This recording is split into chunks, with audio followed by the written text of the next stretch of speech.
Good morning and welcome to Morning Brew on Labour Social. This is the morning and this is the brew. Hello. So tonight, last night was a night of twists and turns, some absolutely shocking scenes. Honestly, it had me on the edge of my seat way past 3 o'clock in the morning. There wasn't even a moment where I felt like I was going to nod off, getting tired. It was just so much drama, so much excitement. But enough about June 2. Last night was the cursed Rochdale by-election. Cursed because so many of the candidates had problems, ranging from the Labour candidate who was dropped, so that technically there was no Labour candidate. That's why their vote share collapsed by 47%. Not really a reflection on Labour in any way, shape or form. Well, maybe get better selection processes. Maybe. But aside from that, stood up and made some quite anti-Semitic comments, and Labour obviously have to, unlike the Tory party, who just go, there is no Islamophobia. What is Islamophobia? What? There is no Islamophobia. And there's blatant Islamophobia in the Tory party. Keir Starmer has taken the bull by the horns and said, no, we're not going to actually put up with any kind of shit like that. So that the Labour candidate had to be dropped. The Green candidate had to be dropped by the Green Party because of problematic tweets that had been sent several years earlier. The candidates for the Reform Party, or Refuck, as I like to call them, Reform UK. Shut up, printer. My printer is making noises. He was a Labour candidate once, and he was dropped by Labour for sending salacious text messages to a 17-year-old girl. Not great, but let's stand for Reform UK, because... And then you have probably the most problematic candidate of all, George Galloway. George Galloway, the man who salutes murderers, the guy who met with Saddam Hussein and saluted his indefatigability or something. This was Saddam Hussein, the same person who in the early 90s gassed thousands of Kurds in the north, in Kurdistan, in the north of Iraq, something that the Kurdish community still pretty sore about to this day, as you can possibly understand. But I guess when you're killing Muslims, it doesn't matter, what Muslims that get killed, as long as the person who's doing the killing is Muslim, that's okay. If they're not Muslim themselves, then that's actually a war crime. Yes. I think it's always a war crime. I wouldn't go around saluting anyone who had committed mass murder on such a horrific scale, but that's just me, that's just me. So anyway, four of the candidates, oh my God. And George Galloway won by stoking the war in Gaza as a thing to vote for him, and he'll magically stop it somehow. And this reminds me of back in my university days. I might have told the story before, but if you've heard it before, just sit back while I tell it again. When I was in university, I stood for internals officer in my second year, and then for general secretary in third year of the student union. I lost both elections. Interestingly enough, the guy who was my running mate in the third year election, who actually ran for internals that year, is now the shadow secretary of state for business, and that's Jonathan Reynolds. We ran a good campaign, but unfortunately. One of the candidates who I was running against decided to cheat on a massive scale, and unfortunately, because the people involved were friends, relatives, girlfriends of this guy, they didn't rerun the election like they should have done. But that's another story. What I want to talk about is the fact that I worked at the bar. At the time, I wasn't politically affiliated, although I did kind of stand as the Labour candidate because there wasn't someone from Labour standing for that role that year. But you know what I'm like. I don't like to be beholden to party doctrine. And I didn't want to do the job for Labour, give a shit about a national government, who were in government at the time, by the way, back in the heady days of the year 2000.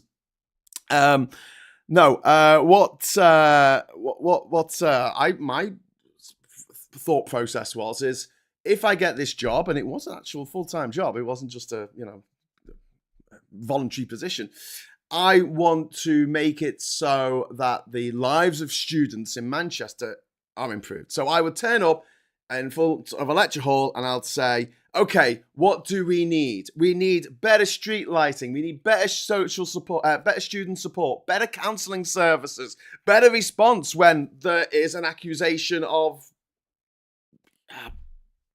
sexual assault. How about the fact that there is a safety bus? There's a minibus, because I worked at the bar, you see. I worked in the Student Union bar in Manchester, the Academy, and the Hop and Grape as it was then, and the Manchester Debating Hall, and the Serpent Bar next to it. Oh, it's taking us back. And I would say, how about everyone gets a little card? We print a load of cards for each student, and they all get to put it in their purses and their wallets, and it has the number for this safety bus, which already exists. I'm not creating this. But it means that if you are in a situation anywhere in Manchester, any time of the day or night, you can call this number and the safety bus will come and pick you up and drop you off at home. Hardly any students knew about it. We as staff behind the bar, we knew about it because we used it to get home after a shift at Club Tropicana on a Tuesday night when we had lectures in the morning and only 4 hours of sleep to be had. Oh, thank you very much, Sarah, for saying have a great day. You too. Thank you very much for the super chat there. Ooh, super chat. Anyway, so I'll come out and I'll say all these things that I want to do. And I actually had a 100 point manifesto, which said all these different things that I wanted to do for the people of the students of Manchester. It's a big university. It's even bigger now. It swallowed UMist. Anyway, then someone would come on. The George Galloway of the show would come on. In front of the lecture hall before the lecture started and address the room, and they would stand in there and they would say, vote for me for General Secretary of the Student Union of Manchester and I will stop NATO aggression in the South Balkans. Okay. I'm sitting there going, I don't think you will. Why don't you promise the things that you could actually do as General Secretary? Why are you? Oh, right. You just want to get elected. You don't give a shit about the students. You don't give a shit about Manchester.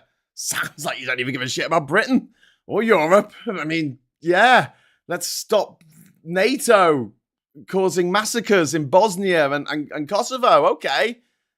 Pretty sure that's the Serbians, but whatever. I could be wrong. But, my grasp on world politics isn't perfect. Pretty fucking good, though. Right, so that's what George Galloway is to me. He stands up and he's not got any plans to make the lives of the British people better, the lives of the people of Rochdale better. He just goes, oh, Gaza, look at this thing that's happening. Isn't it awful? Vote for me. Okay, what are you going to do about it? Nothing. I'm just going to say it's awful. Well, loads of people have said that. We know it's awful. Oh my God. Did you read the reports yesterday about over 100 people were just massacred by the Israeli forces because of a mix-up? No, because of a massacre. That's why. And he's using this. He's using the suffering of the people of Gaza as a way of getting a job for a few months, because we're going to have an election in a few months. It's so sick. It's so twisted. And it's all about Gorgeous George. It's all about George Galloway. It's all about feeding his ego and his big head. This guy who turns up in by-elections and says, vote for me, I'm going to solve all the problems in the world, except the ones that exist here in Rochdale, or here in any other constituency that I'm standing in. And I'll only be your MP for a few months, really, because there's going to be a general election anyway. And I'm probably just going to live in Portugal for most of the time, because and I hate it. I absolutely hate it that people's lives that are being torn apart are being used for political gains by these egotistical gobshites like Galloway, like others on the so-called hard left. I don't think they're hard left. I think if you support totalitarian, authoritarian dictators who murder people, then you're pretty far right. Yeah, pretty far right. And you're just using the suffering of people somewhere else in the world to say, oh, look at that. Isn't that bad? Vote for me. Are you going to stop it? No, Absolutely not going to stop it any way, shape, or form. But just vote for me. I want a job. It's all about me.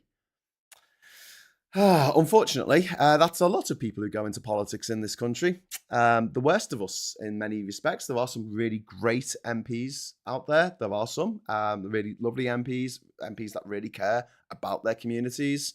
But I would say more than half probably don't at the moment. Maybe that'll change after the next election. I hope it does. But I wanted to know what the MP, who's now the MP for Rochdale, was going to do for the people of Rochdale. And I didn't hear that. Rochdale is, it has its difficulties. I think Rochdale does matter. I've been to Rochdale a few times for various reasons. Once because the M62 was shut, trying to get home from Liverpool to Durham, and we were forced to stay in. We were forced off the motorway by the authorities, and then there was this weird scene where we were all in this. All the motorists had like pulled into this hotel. And we were all sitting there waiting to find out whether the M62 was going to reopen so we could get in our cars and drive, or whether we were going to have to stay in Rochdale for the night. And we were sitting in this big room in this hotel, in like the bar of this hotel, in this big circle, and no one's really talking to each other because we don't know each other. We're all different motorists, so we're just sitting there waiting for news and checking on the phones. And someone just said, "This looks like the beginning. This looks like the opening of an Agatha Christie novel." Like sitting there, this roaring fire in the corner, and all these like strangers in the room, thrown together by circumstance. But yeah, Rochdale.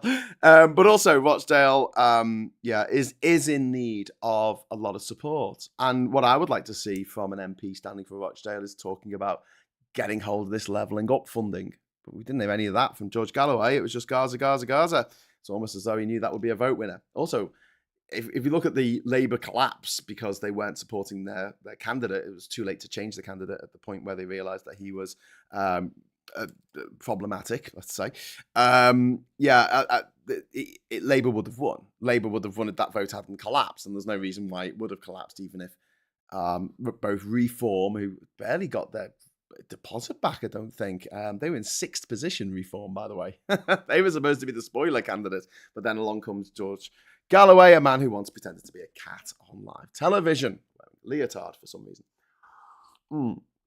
So yeah, the saying that they were going to put whatever candidate won was going to push for more levelling up funding, better transport links, and all that kind of stuff would have been good.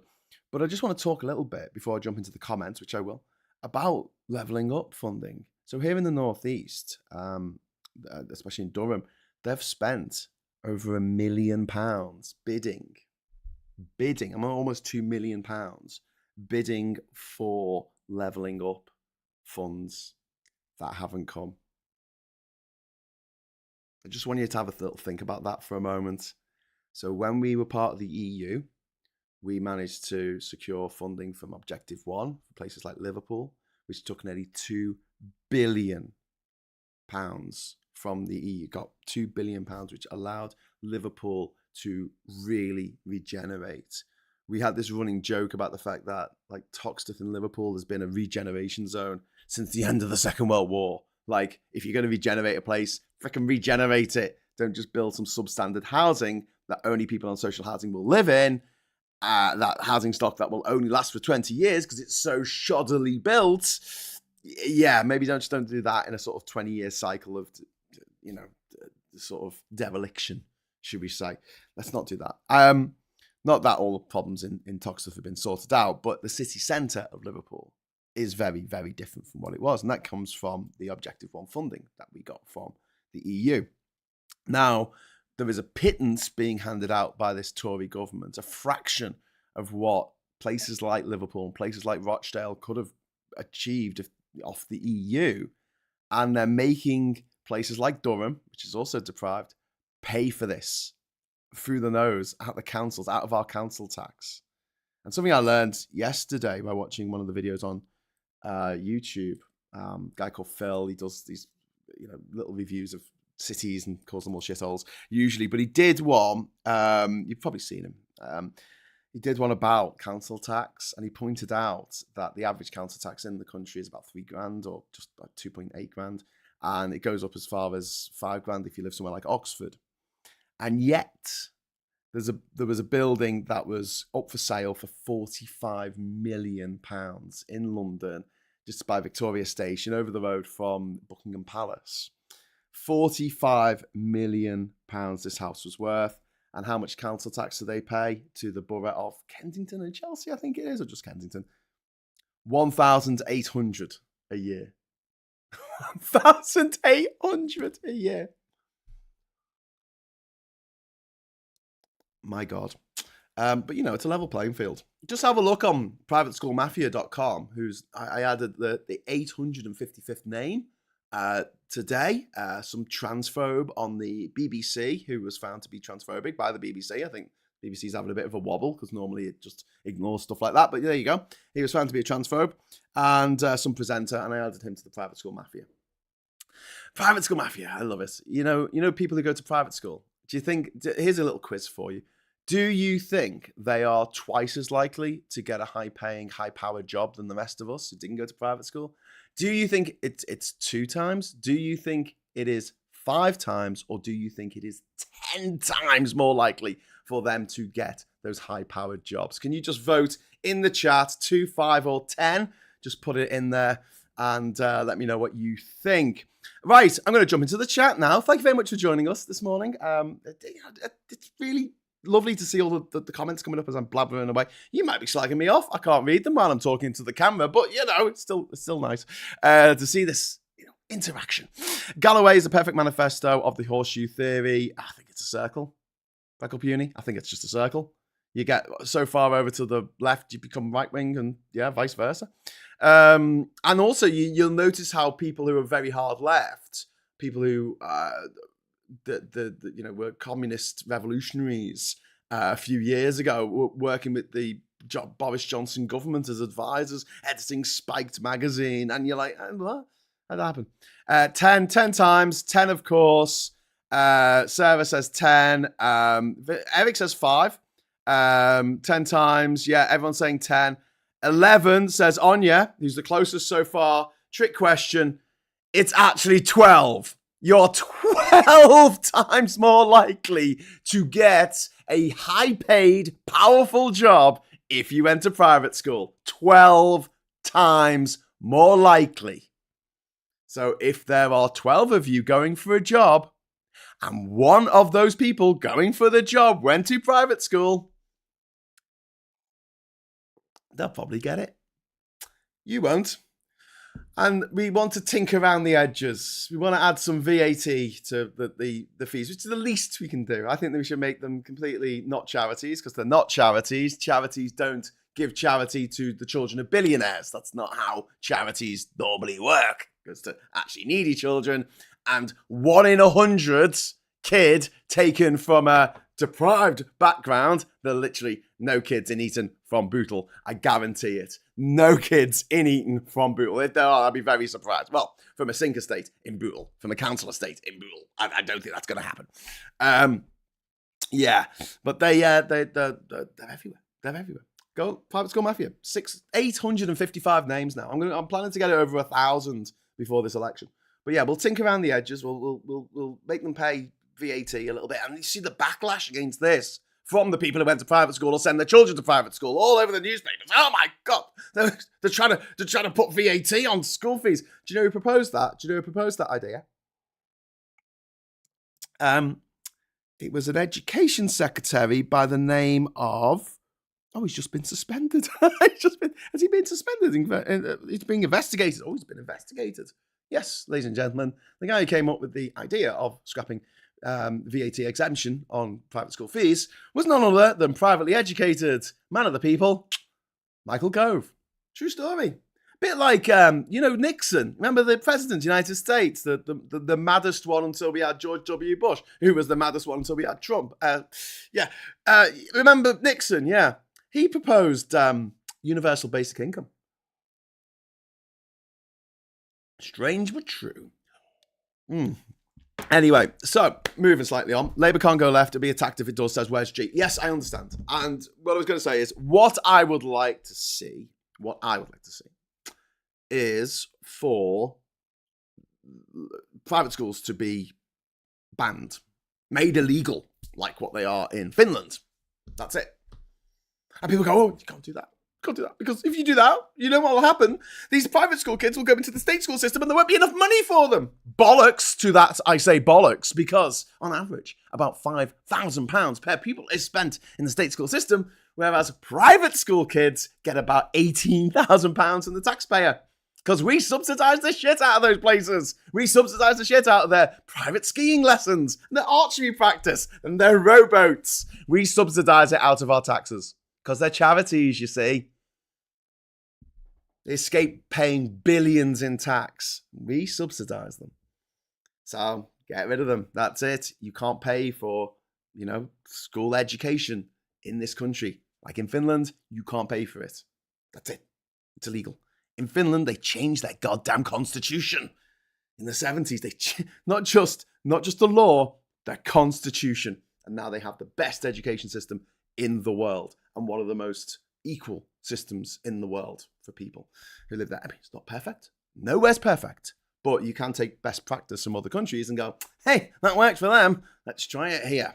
Let's have a meritocracy for a change. Don't forget, between 1963 and 1997, all of our prime ministers were state educated. From 1997 to today, we've only had two that weren't. One lasted 3 years, Gordon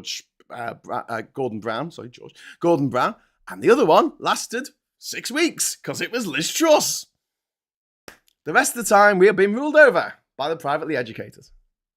Every single leader of these big political parties, including Reclaim, Refook, the Tories, even Labour, because Keir Starmer's school became private while he was there. Bully for him. He didn't have to pay the fees, but, still a bit of an advantage. The leader of the SNP, privately educated. And the Lib Dems. Great. Equality. Freedom. Social mobility. Wouldn't that be nice? Anyway, George Galloway won the by-election last night, and nobody cares because it was the whole thing was a massive fuck-up. And as a result, he's going to be preening on the news today, and hopefully that will be the last we hear of him for a little while. He'll probably just fly off back to his mansion in the Algarve, or wherever he lives. Harrow! Harrow to you as well, Captain Bart Roberts. Whereas G says, majority of SEM provisions are private. Many cares are trapped in private placements. I've always seen the fraud, but how can they all be closed? Because then we allocate the money that these places get for, the non-profit. But they don't pay capital gains tax. Like, Eton College is a charity. Oh, piss off. They just sold buildings. They just sold assets worth millions. You're talking about a company that produces prime ministers. We've had, 22 of them have been from Eton? We've only had, 56 prime ministers. A third of them went to the one school. And they sold off some property. And they've just made this massive profit on it, and they pay no capital gains tax whatsoever because it's a charity. We do a lot for charity. Yes, and this education division. Thank you, George. But yes, you're very kind. But that was a very good point that was made there about provision for special educational needs, because we have a system where basically if you are in the state system, because the funding has been cut to the bone, your child, if they are autistic or they have other special educational needs, are not going to be catered for very well in the state system compared with what you can get in the private system. And so a lot of parents who have an SEN child feel compelled to have to pay this, which they shouldn't. They shouldn't have to pay that because it shouldn't exist. And the fantastic grade A, gold-plated provision for special educational needs should be across the board. And that would make it better for everyone. See, that the big point with this is that if you have a problem with affirmative action, as I know that a lot of people on the right do, no one watching this probably has a problem with it, but the reasoning behind having a problem with affirmative action, and then one of the reasons why the Supreme Court in America, the Republican, Putinist-dominated Supreme Court, got rid of it last year, the year before, it is because that they say, oh, but it's not fair, because it means that you don't get necessarily the right, the best person for the job. You're giving someone a job just because they're the color of their skin, but you're not giving them the job because they're the best person for the job. And I'm sitting here going, oh, So that happens. The best person gets the job. Oh, you sweet summer child. If that was the case, we wouldn't have a situation where you are 12 times more likely to get any given top job if you went to private school. So if you've got a problem with affirmative action, you should also have a problem with private schools, which they probably don't because those people are probably rich and racist. Anyway, and I believe in giving people a leg up. And this is why I want to see things like blind CVs, along with getting rid of private schools, but blind CVs, where the person reading it does not know your name, so they can't make a judgment based on your name. So if you have a black-sounding name, you generally get turned down by about 10 times as many jobs as you would with the exact same CV if you had a white-sounding name. That's in Britain right now. That is some institutional racism right there at the core of our system. And that's got to stop. So if you go for a job with, say, the Joseph Rowntree Foundation, which does fabulous work, it's a blind CV process. And it's quite difficult to do. I don't know if anyone watching this has actually gone into for a blind, where you don't give your name, you try not to give any details about your age or whether you went to private school or not, and you don't want to tell them whether your sexuality.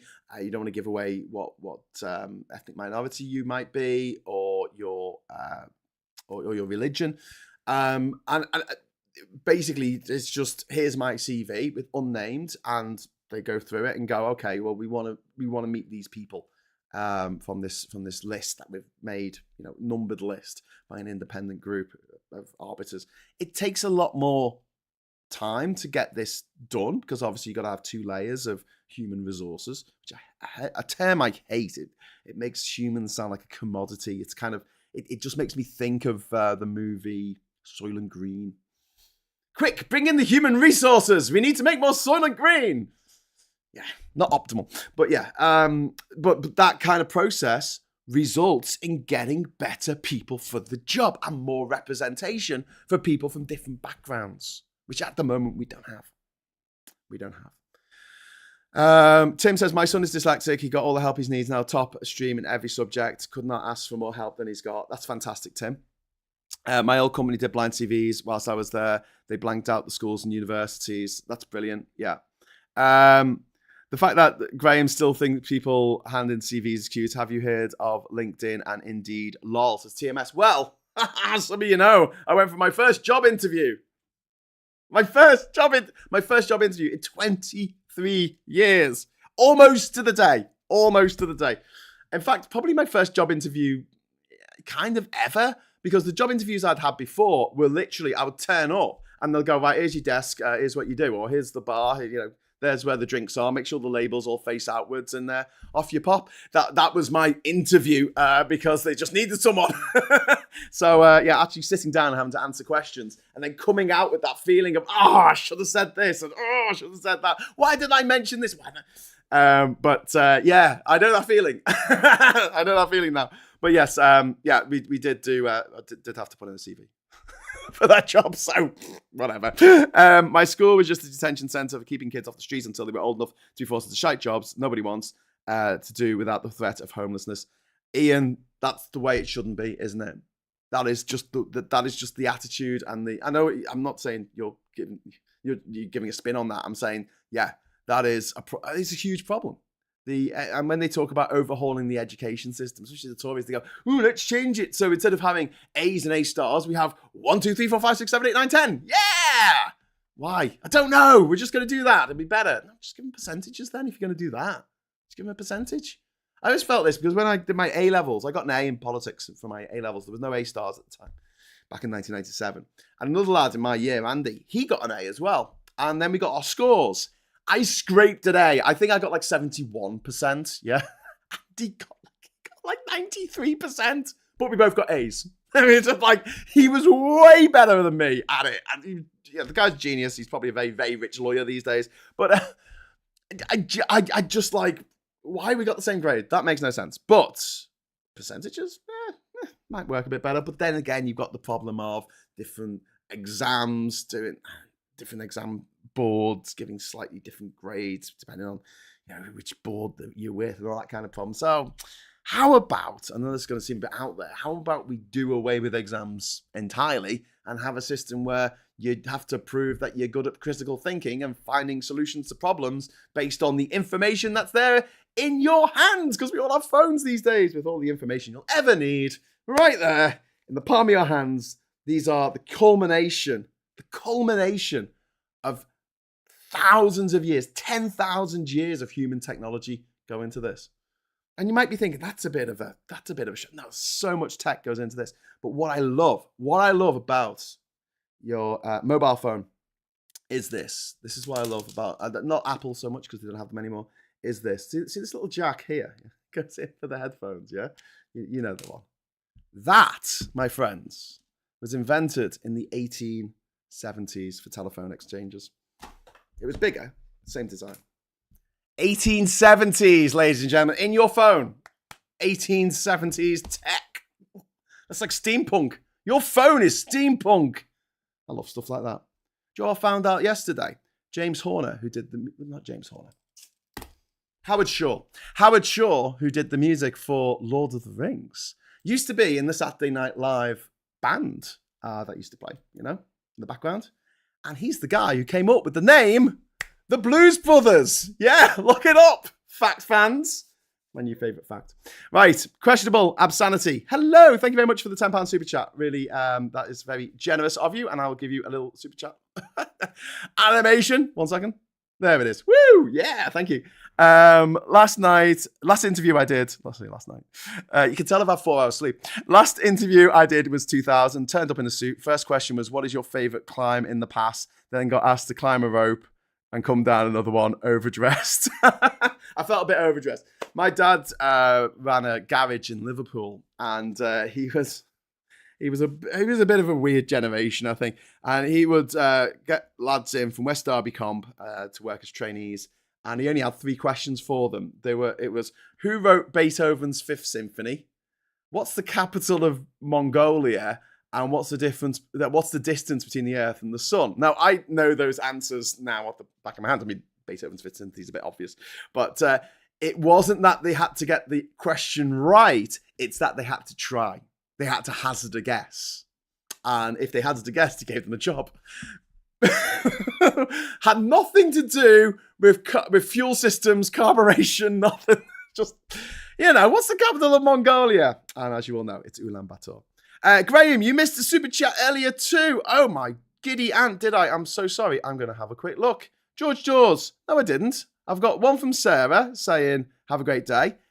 George, yes, end this education diversion. Thank you, George. I think I said thank you, but I'll do that again. And then the one from questionable obscenity, which is one of my favourite names that comes up on here. A questionable obscenity. Sounds like a track by Jamiroquai.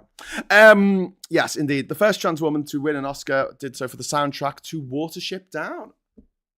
That is a fascinating... I love these fascinating facts. And then Matt says, God, no, if I hadn't been for exams, I would have failed school. My abject lack of organisation for coursework assumed me to do so successfully, but I did fly in exams.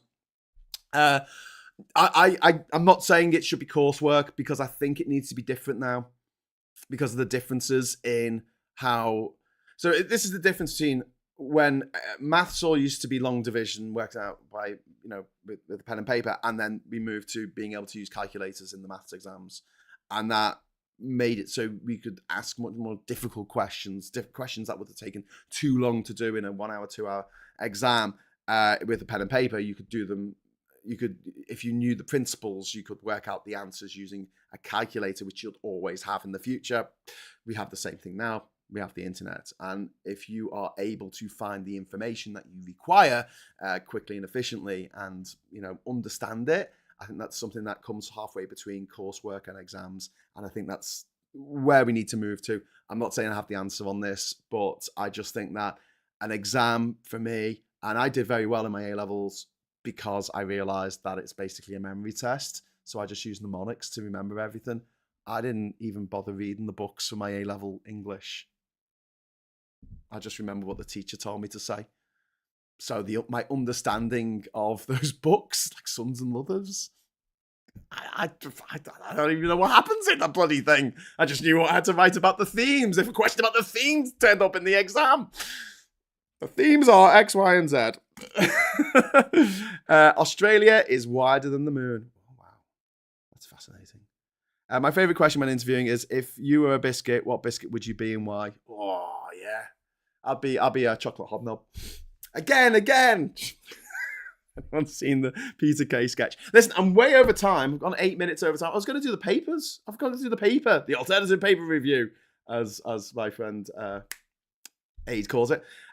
This is about the Wayne Couzens, which we will talk about later. It probably in Labour Social tonight. If you join us at 9 o'clock, we'll be talking about the failings of the police forces that should have seen that Couzens should have never have become a police officer. Just some absolutely horrific misogyny and just blithe cruelty that just went on in the police force and still goes on to this day. Britain's broken, but this is the Daily Mail being hysterical as always. Piss off, Daily Mail. Russia flooding West with migrants, which is in the Daily Telegraph, which, yeah, they probably are, because they wanted to destabilize the West, obviously, because they're, Putinists. More than 100 Palestinians die in chaos surrounding Gaza aid convoy. This is just absolutely horrific news story. This situation in Gaza has to stop, and our leaders need to be telling them that it has to stop. It's no good Biden muttering under his breath that Netanyahu is a son of a bitch. I mean, okay, stop giving them weapons. Stop it. Just stop it. Stop. Just say, right, that is it. That is it. You have gone way too far. They went way too far back in bloody October, a week after the October the 7th attack. They went too far.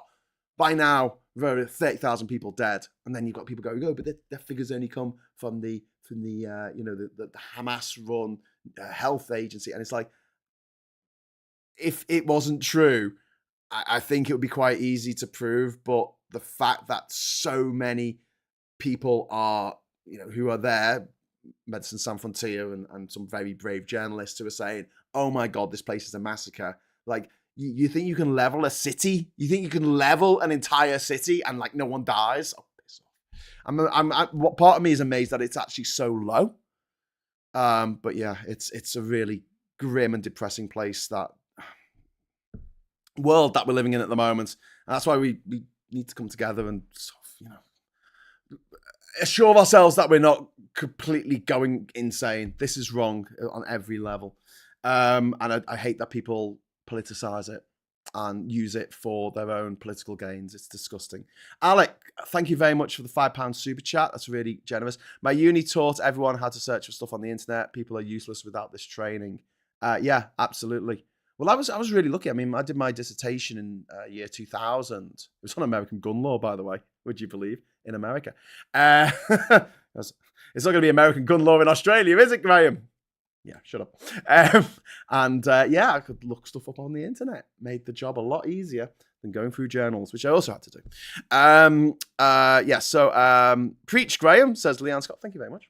I will continue. Not particularly religious. This is a really sad story about Dave from the Hairy Bikers passing away. Everyone seemed to like him. Just a really nice guy. And he hated Brexit. And he's died. Bloody cancer takes another one. It's heartbreaking. 2p tax cut in doubt after gloomier forecast on the UK economy. Yeah, got to cut taxes they can't. They're getting their money. Putin menaces the West with warnings over nuclear risk in war over Ukraine. He's saber rattling again. And then heavy biker Dave Myers on the front cover of the Metro there as well. You know what, though? I just want you to take away this, because we have had a spate of really horrible news stories in the last 8 years. When I travelled around the world, everywhere I met lovely people. And the thing with the news is that you only hear the bad stuff because that's news. Nothing particularly bad happened in Malawi today isn't a news story.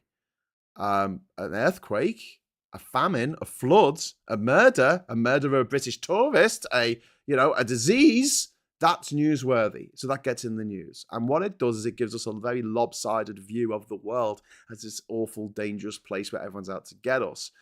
Shit floats, and some of the worst people in the world are literally in charge of stuff. But the rest of us, 99% of us who are just getting on with our lives, we're fairly decent people.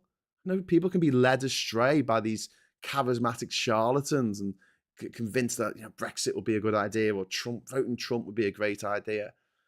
But no one sees themselves as the bad guy. No one sees themselves as the, apart from the psychopaths who run the place, but the rest of us, they'll see a stranger in need. And there's a very, very human response to that. It's like, I want to help.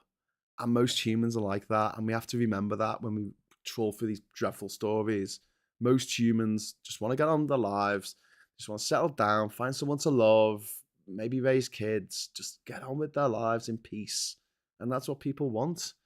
It's the lunatics who want war and want revolution and want people to die for their cause, whatever their cause is. Most people aren't like that. And it's interesting that, think about this, when a lot of people go to war, they found that a lot of soldiers in World War I would fire above the Germans' heads in the trenches, and vice versa. The Germans some of them would fire above the British soldiers' heads or the French soldiers. And the reason being is because they didn't want to take a life. And so there is a regimented, literally, initiation thing that goes on when you join the army to overcome that, because most humans, they balk at the idea of taking a life, a human life. They don't want to. Something deeply ingrained, deeply programmed into their soul says this is wrong. We shouldn't be doing this. And it takes years of intense reprogramming in any given army in the world to overcome that. So I hope that gives you a little bit of solace in the shit show that we are currently living through. And there is hope. There is light at the end of the tunnel, especially in this country right now, that most people, as they get older, and I turn 45 this week, they're becoming more and more liberal. They're becoming more and more left-wing. They're saying, look, we should work together collectively in order to build a better future, a habitable planet, a future where our children have the same opportunities no matter where they're born, what circumstances, or what their freaking name is, or their sexuality. So yeah, that would be good. But yeah, remember, most people are good, and you can't judge the people of a country by the actions of that country's government. I know that I wouldn't want people judging my character by the character of the Tories. I'll be back at 1:00 with Phil Morehouse. I have gone on 15 minutes overdue. This is what happens when I've only had 4 hours sleep and a lot of coffee. You can't tell, can you? June 2, very, very good. Really recommend it. Thought it was ace. I like the changes they made from the books as well, which we might talk about tonight if there's any Dune fans in the chat. I don't know. But I'll be back at 1:00 for the agenda with Phil Morehouse, and then at 9:00 for the Labour Social tonight to join us. Grab a drink, grab a coffee or a beer or a wine, whatever. Grab some poison. Grab your poison and join us for that. And we'll have a bit of an informal chat about what's been happening this week and what's coming next. Who knows? And anyway, until next time, thank you very much for the chat and the super chat. Give us a like on the way out, and I'll say hello, good evening, welcome, and goodbye.